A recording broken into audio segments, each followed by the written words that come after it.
So you are in your new apartment. You've had a lot of interesting things happen to you since then. Yes. And then new music coming out. So let's start with, you moved into your new apartment, and I Hmm. believe it was like the night you were supposed to play the Bluebird was the night that, or the night after was the tornado that hit Yeah. Nashville. Yeah. It was the evening after, and so we still played it. We still played the show, but it was I was very tired. I know And I was like, going to come to that, and I'm so bummed that I didn't, but I'm sure you were exhausted too, but yeah, I didn't sleep at all. So I'm like, I would have been a zombie, and then I would have probably dozed off to your beautiful music while you were playing, and you would have been like, Shannon, what the hell? yeah. No, I mean, I don't think anybody slept the night before, and so I don't blame you. And you were sick too, right? Yeah, it was not a good time for me. But um, how was that? I mean, playing the Bluebird, I feel like that as an artist, songwriter, and country musician, that's like a big check on a list of places to play. Yes. I had never like set foot in the building, never been in there. And so I made a joke that I had been to the AT&T right beside it, but I had never been in the Bluebird. And I was like, I pretty much get the gist. I've been to the AT&T. But it was awesome, and it was really chill, and I think that's why we were able to just let the show go on, because you walk in there and it's just no judgment. You don't have to dress up. Everyone just kind of comes as they are, and it's all about the songs. And yeah, I think it was easier than playing just like maybe a run of the mill show, because it was just everyone kind of knew what we were there for. Yeah. And even though I was really run down, and obviously everyone was distracted, we could come together, and it Yeah. was great. I feel like that was probably, I mean, if you're going to be anywhere after something like that happens, you're going to want to go to kind of that safe place of playing music, especially at the Bluebird. Yeah, you're definitely right. And I had a few friends that were there, and so like in the round, and actually that came, and so it felt not like my first time. It was very comfortable, and I think a lot of people say that. So it was really fun. So your new EP is coming out in 2 days. So California King, where did the name for that come from? Well, it's track on the EP, obviously, and a friend of mine and I were just talking about, I think we were just packing up after another write, and we were talking about beds or something, and we mentioned California king size beds. And my friend Justin, who's a writer on it, was like, hey, we should write a song called California King, but have it not be about the bed. Like, we should do a country twist on it. And so I kind of went home and was like, I don't know, what could that be? And I started thinking about like You're So Vain by Carly Simon, and like is a California king, could it be somebody who's just like a dude who's super into himself and kind of needs a reality check? And so I ended up writing a little verse and chorus for it and brought it into the write however many days later. And we ended up just not treating it like a single. We just really wanted it to be really clever and lyric forward. And the end result became something just so special to me that I was like, if I have a chance to make this the title of something, I'm going to do it. And so the opportunity arose, and I think it's really fitting just because it's such a cool moment on the EP, and it sort of bookends or embodies all the other tracks that are on the record. There's a little bit of the sound of all the sounds of all the songs in that song. And so Oh, it's a cool. nice little way to envelope everything. So I want to, you came down to Nashville, you know, you got a publishing deal when you're down here with Home Team through Rhett Akins, Thomas Rhett, which I want to talk about how that kind of happened. But I feel like you've really taken the time to kind of hone in on your songwriting and perfect that. And now you're coming out with this new music like, hey, I haven't been, you know, down in Nashville doing nothing. I've been really working on this. What's the feeling like of finally being able to put music out? It feels amazing. And you're right. It feels really great to have waited. And honestly, I didn't wait that long. I waited No, 2 years. But I mean, feels like forever for me. yeah, I mean, it feels like forever for me too, considering everything that's happened. But yeah, like, it feels awesome to know that I kind of took my time with it. And also the timing was so great. I signed my record deal, and we could kind of, you know, thank you, give it a nice little platform to really just elevate all the music, more than ever before. And I feel really good about it just because I took my time. I figured out how to say what I want to say and how. And the fact that I didn't rush it, I feel really proud of now, even though I'm like dying to get it out. Yeah. I think it's always better to just wait for that stuff to blossom, almost organically, which it did. So it's great. That's awesome. So you're, I'm assuming, a writer on every track on this? I am, yes.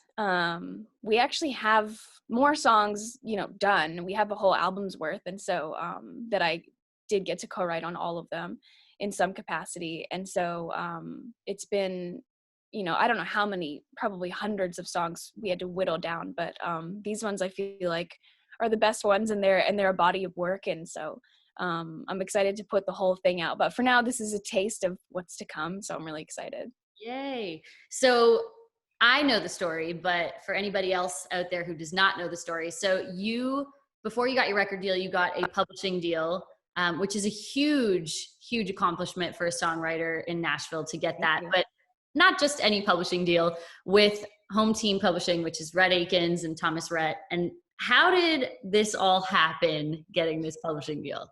Well, there's this, now me and my team almost treat it like a running joke that I do all my business in the DMs, because it happens, it just feels like that's how every kind of monumental step I'll take in my career, we can trace it back to like a little slide into the DMs. And so this was honestly probably like 4 or 5 years ago. I followed Rhett Akins on Twitter, and what preceded that, I don't really know. I think I followed Thomas Rhett because I just sort of started listening to him, and then Twitter suggested that I should follow these other people, and I followed Rhett. And then a few hours later, I had a notification that he'd followed back, and I had a private message in my inbox, and I looked at it, and it was from Rhett, and he was like, "Hey, I went on your YouTube channel, and I like your stuff, and I don't know what you're doing in Canada, but if you want to come to Nashville, I'd love to help." And from there, we just kind of started getting to know each other. And eventually he started Home Team with TR and was like, "You don't have to keep shopping for a publishing deal because I'm just going to offer you one." And so, it was all pretty crazy. I know that stories like that don't really happen very much. And so I feel really lucky. So are you binge watching Friends right now during this time at home, or what is your show right now? Oh, my show. You know what? I'm having trouble finding one that I'm really getting sucked into, which is such a terrible thing to do during quarantine. You just want like something to just sort of latch onto. Yeah. What have I been watching? Oh, I started rewatching Suits a little bit because I started watching that a while ago, and I feel like maybe this was like years ago, and I got caught up to like season 4, and then that's all that was on Netflix or whatever the platform was at the time. And then, kind of forgot about it. And then just recently I'm like, oh, all the other seasons are here. And so figured I'd go back and start watching that. I did the same thing with that show, and I started rewatching it a little while ago. And then same thing happened. I got busy and distracted, and I'm like, I need to finish that show. But I was talking to Russell Dickerson yesterday or a couple days ago, and what day is it? Who knows? I don't know. I'm like, where am I? Yeah. But he said, because he's a huge Friends fan too, and he said that New Girl, have you watched that? Yes. Okay. He says that that's like the new Friends. I would say yes. There's a lot of overlap because it's like, it's about roommates. And at some point, I do think some of them live across the hall from each other, and it's really funny. And I don't know if I've watched that entire show or if it's even still on TV, but it's great. If you haven't seen it, you should. Yeah, I have not. So who is your favorite Friends character? I like to joke that Fat Monica is my favorite Friends character. She makes so many great cameos, but if I'm talking about like main cast, I'll just say regular Monica because I see a lot of myself in her. Really? So are you super clean freak? Yes. And like pretty type A, and can sometimes be like to the point that I'm like maybe almost a downer at like, during like fun things or parties. Like there's that scene where Monica wants everyone's using those markers and Monica wants everyone to like push the caps until they click so they don't dry out. Like I would probably do that. Or I don't know if I would announce it to the room, but I would go around like checking. And so I'm like, amazing. This is I new. do think I did not know that about you.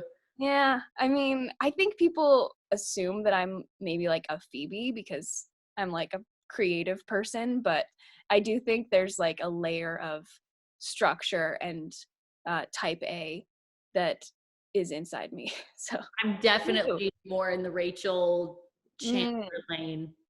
I think I can. So are you a big pushover then? Is that what you're saying? A little bit. A little bit, yeah. Right. I can be. I'm like, that's why I'm like in between on that one. But yeah, I don't know. I think a lot of people are like hybrids of Friends characters. Like I wouldn't say I'm fully Monica.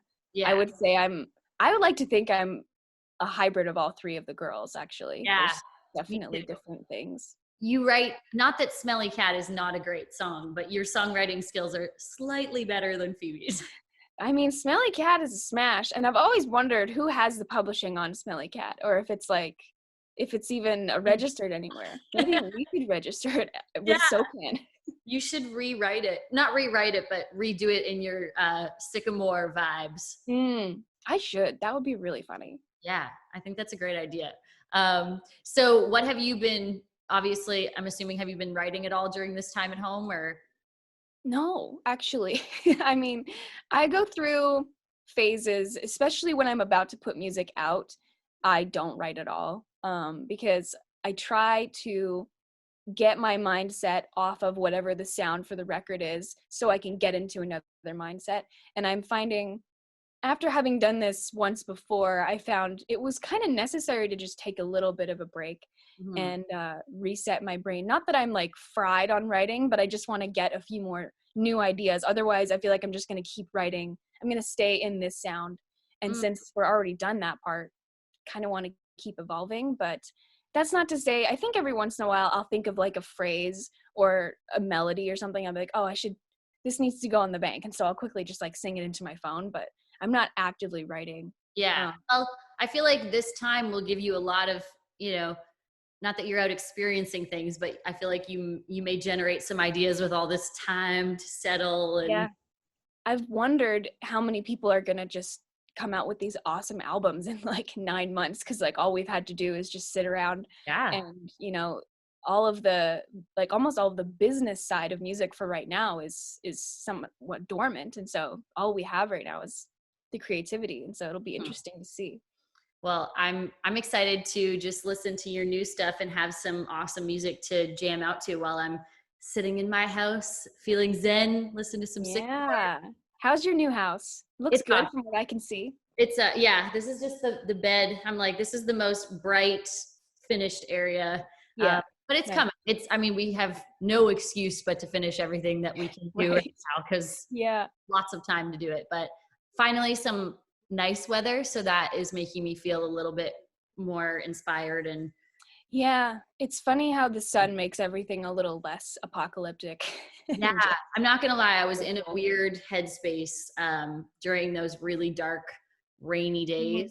I just was in Nashville's been really rainy like for months, it seems. I'm kind of over it. I'm ready for that insufferable heat again. I'm even okay with cool weather as long as the sun is peeking through the clouds. I'm like, okay, I can do that. The sun makes a big difference for sure. Yeah, definitely. All right. Well, thank you for calling and chatting, and we will be sure to check out your new EP, So California King, and hopefully we'll be able to actually see you in real life soon.